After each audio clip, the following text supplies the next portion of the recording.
राष्ट्रीय शैक्षिक अनुसंधान एवं प्रशिक्षण परिषद के केंद्रीय शैक्षिक प्रौद्योगिकी संस्थान के रेडियो प्रभाग द्वारा प्रस्तुत है नवोदय विद्यालयों के कक्षा 8 के विद्यार्थियों के लिए हिंदी द्वितीय भाषा शिक्षण के अंतर्गत पाठ्य पुस्तक हमारी हिंदी भाग 3 में सम्मिलित पाठों का आदर्श वाचन। प्रस्तुत है पाठ बाबा आमटे।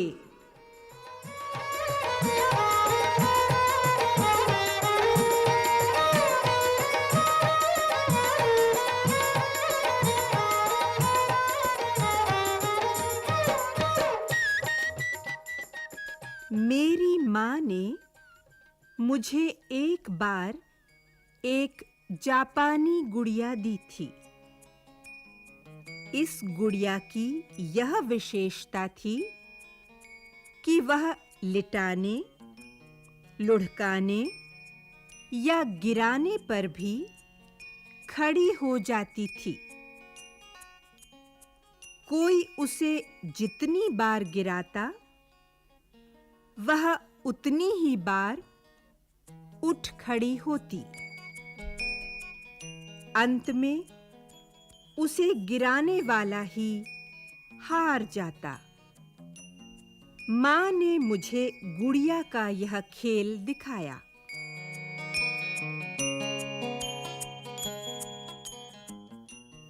फिर समझाया, तुम भी जीवन में कई बार गिर सकते हो।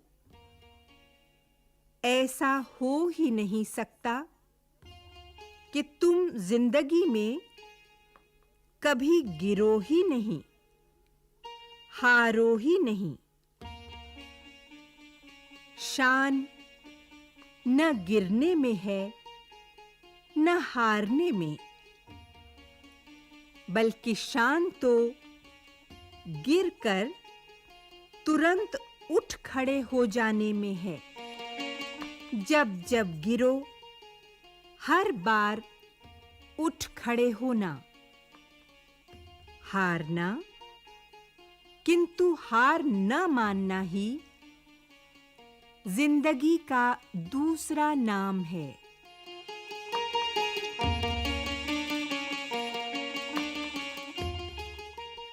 यह बात बाबा आमटे के बचपन की है। बाबा आमटे का नाम तुमने अवश्य सुना होगा। उनके बारे में समाचार पत्रों में भी पढ़ा होगा। संभवतः तुमने उनका चित्र भी देखा हो।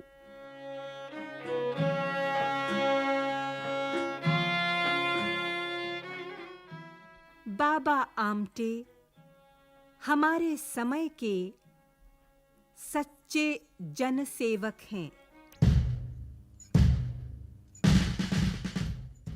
उन्होंने देश के स्वाधीनता संग्राम में भाग लिया।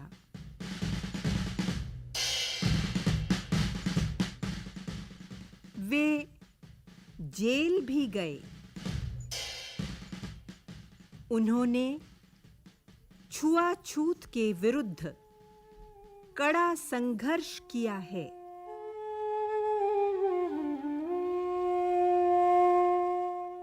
बाबा आमटे ने कुष्ठ रोगियों के लिए एक बड़ा आश्रम बनाया है।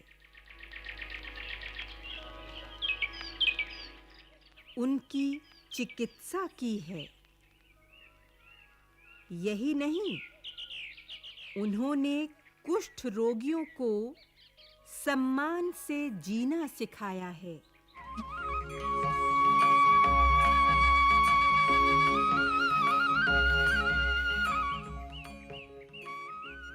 अब बाबा आमटे वृद्ध हो गए हैं।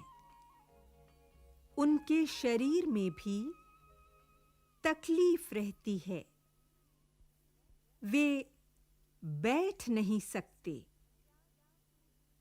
या तो वे खड़े रह सकते हैं या लेटे।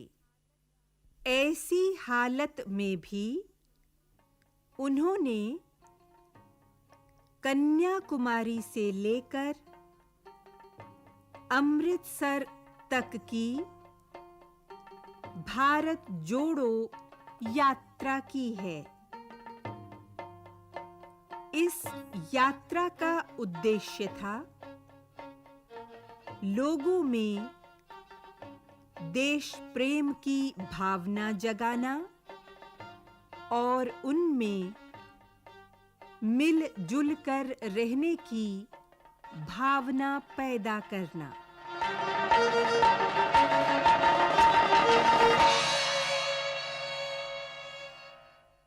बाबा आमटे का पूरा नाम है मुरलीधर आमटे।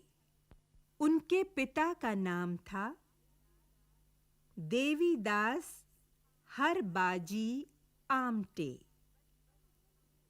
बचपन में सब लोग मुरलीधर को बाबा कहकर पुकारते थे। तब से मुरलीधर की जगह उनका बाबा आमटे नाम ही प्रचलित हो गया। महाराष्ट्र के विदर्भ क्षेत्र में एक नगर है हिंगनघाट।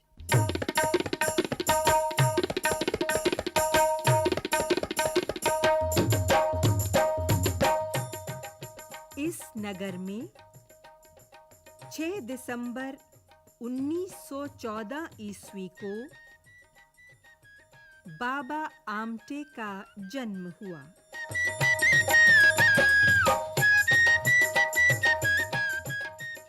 उनके पिता एक जमींदार थे। वे सरकार के लिए किसानों से राजस्व लगान वसूल किया करते थे।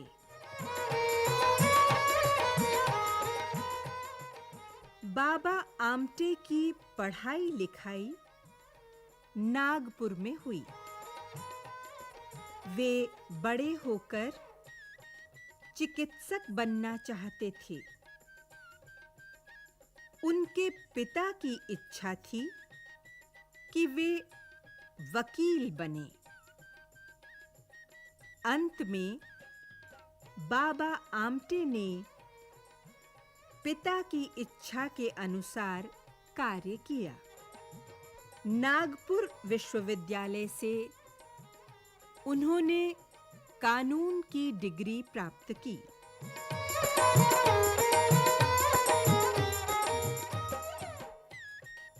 इसके बाद वे दुर्ग नामक शहर में वकालत करने लगे। यह सन 1936 की बात है।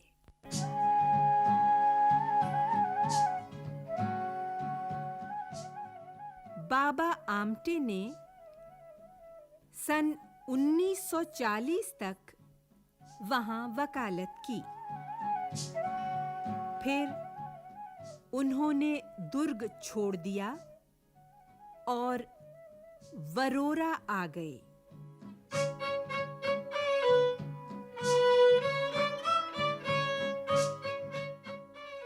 बाबा आमटे फौजदारी के मामलों के वकील थे।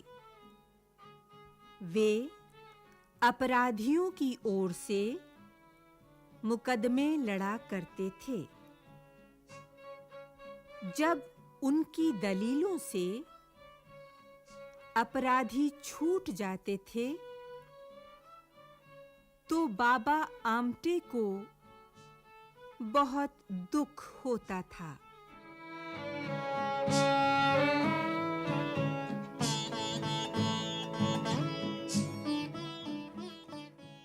इसीलिए उनके पिताजी ने उन्हें वरोरा में दीवानी वकालत करने की सलाह दी।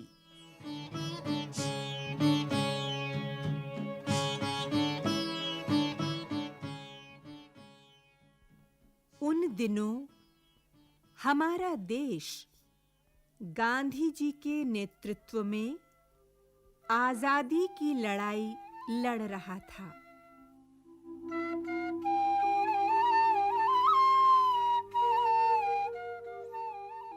बाबा आमटे पर भी गांधी जी का असर पड़ा।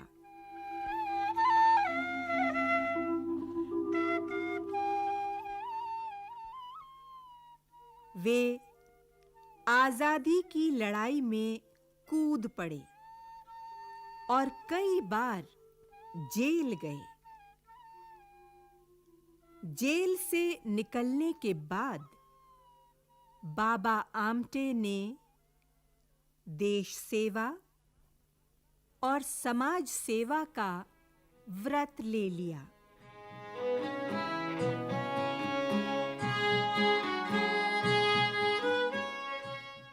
वे इस व्रत को पूरा करने में जी जान से जुट गए।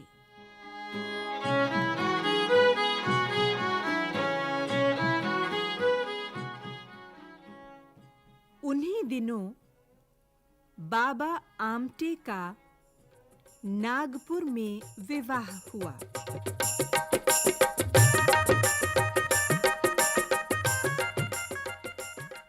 उनकी पत्नी का नाम इंदु था। महाराष्ट्र की प्रथा के अनुसार विवाह के बाद उनका नाम बदलकर साधना कर दिया गया।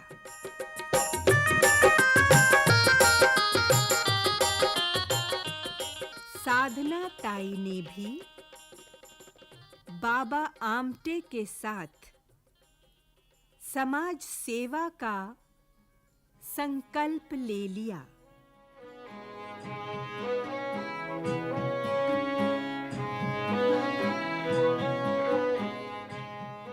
बाबा आमटे ने वरोरा में श्रम आश्रम स्थापित किया।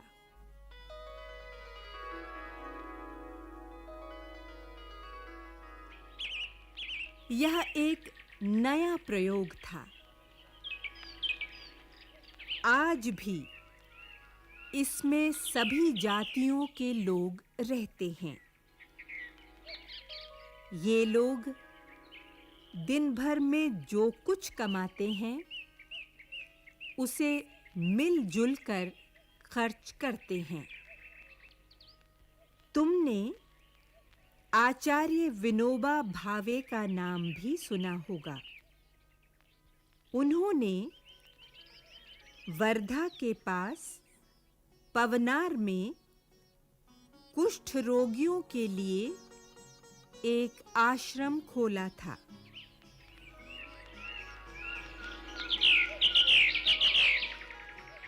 उन दिनों कुष्ठ रोग को एक महारोग समझा जाता था। बाबा आमटे ने भी कुष्ठ रोगियों की सेवा का व्रत ले लिया।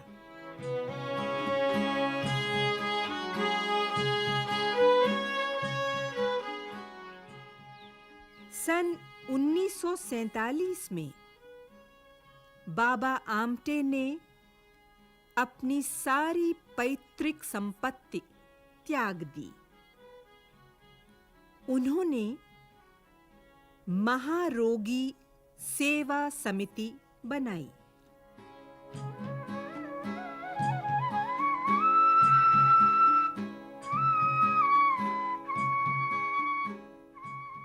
समिति का उद्देश्य महारोगियों की सेवा और चिकित्सा करना तथा ठीक हो जाने के बाद उनमें जीवन के प्रति उत्साह भरना है।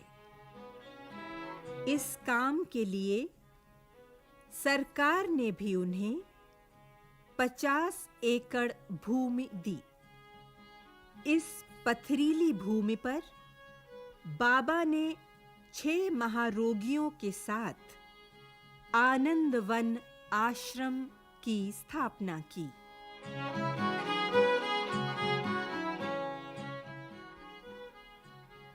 आनंद वन में महारोगियों की चिकित्सा की जाती है। उन्हें काम करना सिखाया जाता है ताकि वे अपने पैरों पर खड़े हो सकें, भीख न मांगे और समाज पर बोझ न बने। आनंद वन में एक प्रकाश अंधशाला है। यहाँ नेत्रहीनों को पढ़ाया जाता है।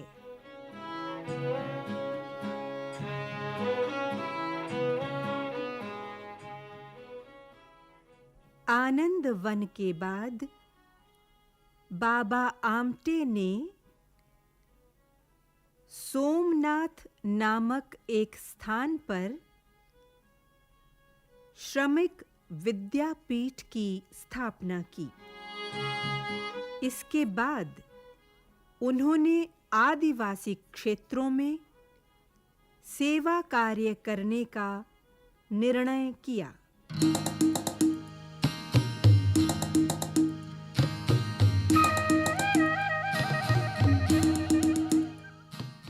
उन्होंने हेमल कसा नामक स्थान पर एक और आश्रम स्थापित किया। इस योजना को उन्होंने नाम दिया लोक बिरादरी योजना। आजकल इस केंद्र का कार्य बाबा आमटे के छोटे पुत्र डॉक्टर प्रकाश आमटे देख रहे हैं।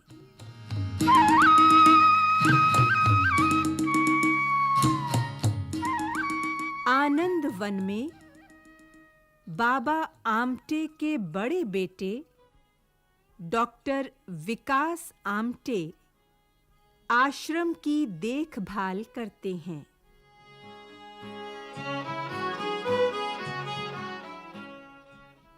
बाबा आमटे को उनकी सामाजिक सेवाओं के लिए देश विदेश में सम्मानित किया गया है।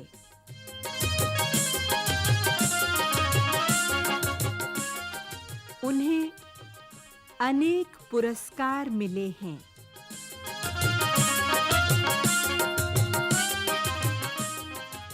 आजकल बाबा आमटे देश की एकता के लिए कार्य कर रहे हैं। उन्होंने अपने सहयोगियों के साथ पूरे देश को एकजुट करने का व्रत लिया है।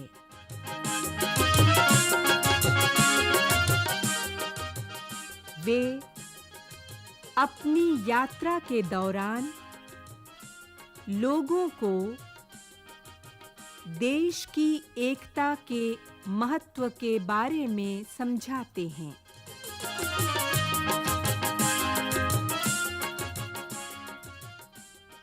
बाबा आमटे ने आनंद वन के सहयोगियों को एक मंत्र दिया है। यह मंत्र सभी के लिए उपयोगी है। श्रम ही है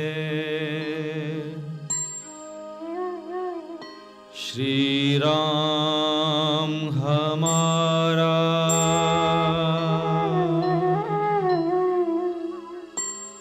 श्रम ही है